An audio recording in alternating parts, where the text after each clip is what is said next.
يتوجه اتحاد علماء تركستان الشرقية باسم الشعب التركستاني بتحية إجلال وتقدير إلى القادة المجتمعين في كوالالمبور.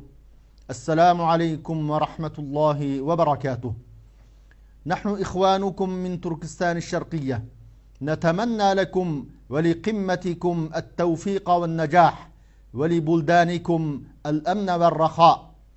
وبمناسبة اجتماعكم المباركة في كوالالمبور، نناشدكم باتخاذ موقف واضح وصريح حيال ما يتعرض له مسلمو تركستان الشرقية دون مواربة أو هروب، لأنكم أنصار المظلومين في كل مكان، وأنكم تتخذون موقفا ضد الظلم والعدوان.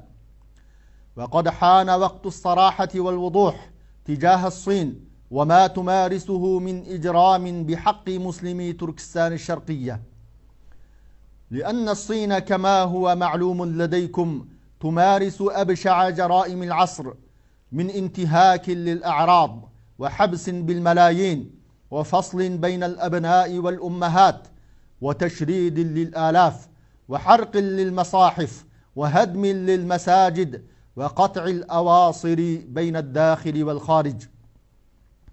ونناشدكم بممارسة الضغوط على الصين لإغلاق المعسكرات وإطلاق سراح المعتقلين وإعطاء الشعب التركستاني حقوقهم الإنسانية. ونذكركم بقول النبي صلى الله عليه وسلم: ما من امرئ يخذل امرأ مسلما في موطن تنتهك فيه حرمته وينتقص فيه من عرضه إلا خذله الله في موطن يحب فيه نصرته. وما من امرئ ينصر امرأ مسلما في موطن ينتقص فيه من عرضه وينتهك فيه من حرمته إلا نصره الله في موطن يحب فيه نصرته. والسلام عليكم ورحمة الله وبركاته.